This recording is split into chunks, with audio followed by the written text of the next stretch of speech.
বাংলায় গদি হারিয়ে এবার কি গন্তব্য দিল্লি? ককরোচ জনতা পার্টির মঞ্চে জায়গা পেতে দিল্লি যেতে চান মমতা বন্দ্যোপাধ্যায়। পরজীবী খোঁচা বিজেপির।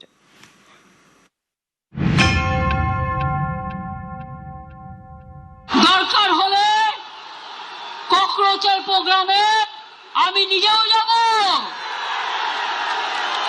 কারণ আমাদের সমর্থন প্রথম থেকেই ছিল, আছে এবং থাকবে।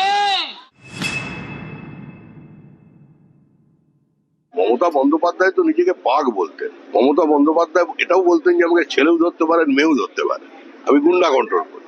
কিন্তু শেষ পর্যন্ত উনি পরজীবী হয়ে যাবেন।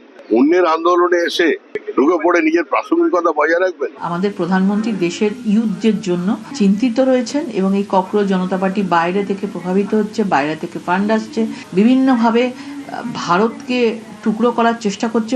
আগামী দিনের প্রজন্মকে যেভাবে হোক কেউ যদি মদত দেয় এই ধরনের দেশ বিরোধিতার কাজে, তাহলে তার তো শাস্তি অবশ্যম্ভাবী হবে। 21-এ রেকর্ড, 26-এ ক্লিন বোল্ড। পশ্চিমবঙ্গে তৃণমূল কংগ্রেসের ভরাডুবি। 15 বছরের মসনদ হারিয়ে প্রাক্তন মুখ্যমন্ত্রী হয়েছেন মমতা বন্দ্যোপাধ্যায়। মমতার হাত থেকে ক্ষমতা যেতেই ভেঙে খান খান তৃণমূল। দল ভেঙেছে, টুকরো হয়েছে 21শে জুলাইও। ভোটে ভরাডুবির পর থেকে আর সেভাবে পথে নামতে দেখা যায়নি মমতা বন্দ্যোপাধ্যায়কে। তার বিজেপি বিরোধিতা সীমাবদ্ধ থেকেছে ফেসবুক লাইভেই। এবার একেবারে দিল্লি গিয়ে আন্দোলনে সামিল হওয়ার ঘোষণা করলেন তিনি। দরকার হলে ককরোচের প্রোগ্রামে আমি নিজেও যাব, কারণ আমাদের সমর্থন প্রথম থেকেই ছিল, আছে এবং থাকবে। মমতা বন্দ্যোপাধ্যায় তো নিজেকে বাঘ বলতেন। মমতা বন্দ্যোপাধ্যায় এটাও বলতেন যে আমাকে ছেলেও ধরতে পারেন, মেয়েও ধরতে পারেন, আমি গুন্ডা কন্ট্রোল করি। কিন্তু শেষ পর্যন্ত উনি পরজীবী হয়ে যাবেন। অন্যের আন্দোলনে এসে ঢুকে পড়ে নিজের প্রাসঙ্গিকতা বজায় রাখবেন।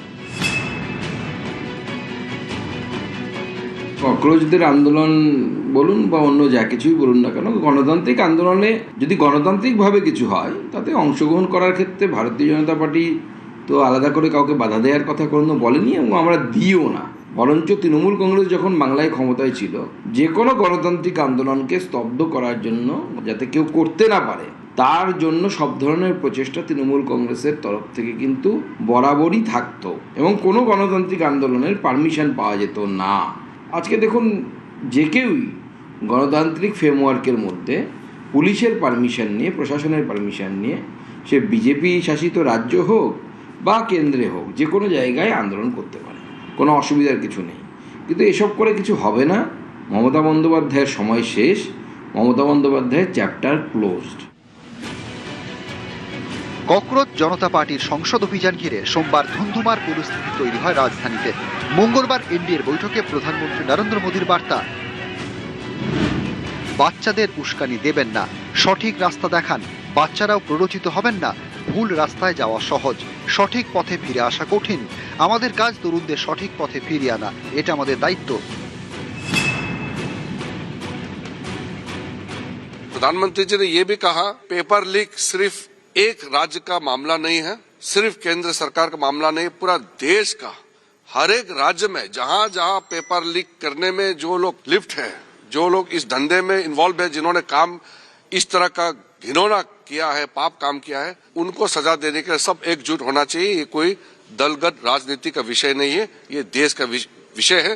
और युवाओं का भविष्य के साथ कोई खिलवाड़ नहीं होने के लिए और खिलवाड़ नहीं करने देने के लिए सख्ती से कदम भी उठाए, सजा भी दे दोषियों को, और फिर फुल प्रूफ सिस्टम काम जो अभी कर रहे हैं उसमें भी सब मिल करके करें। इसको प्रधानमंत्री जी ने बल दिया है। বিজেপির বক্তব্য, প্রশ্নপত্র ফাঁস কেন্দ্র বা কোনো একটি রাজ্যের বিষয় নয়। এমন ঘটনা যাতে পুনরাবৃত্তি না হয় তার জন্য সব রকমের চেষ্টা করছে মোদী সরকার। প্রধানমন্ত্রী নরেন্দ্র মোদী বারবার চেষ্টা করছেন যাতে এমন পরিস্থিতি ফের তৈরি না হয়। রাজ্যে বিজেপির কাছে হেরেছেন মমতা বন্দ্যোপাধ্যায়। এবার কেন্দ্রে বিজেপির বিরুদ্ধে আন্দোলনে সামিল হতে চাইছেন তিনি।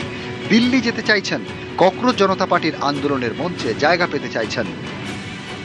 দরকার হলে ককরোচের প্রোগ্রামে আমি নিজেও যাব,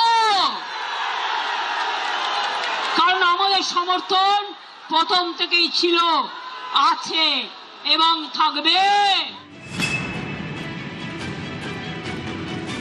মমতা বন্দ্যোপাধ্যায় তো নিজেকে বাঘ বলতেন। মমতা বন্দ্যোপাধ্যায় এটাও বলতেন যে আমাকে ছেলেও ধরতে পারেন, মেয়েও ধরতে পারেন, আমি গুন্ডা কন্ট্রোল করি। কিন্তু শেষ পর্যন্ত উনি পরজীবী হয়ে যাবেন।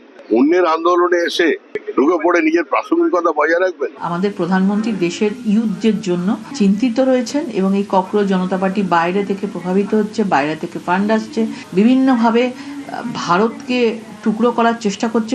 আগামী দিনের প্রজন্মকে যেভাবে হোক কেউ যদি মদত দেয় এই ধরনের দেশ বিরোধিতার কাজে, তাহলে তার তো শাস্তি অবশ্যই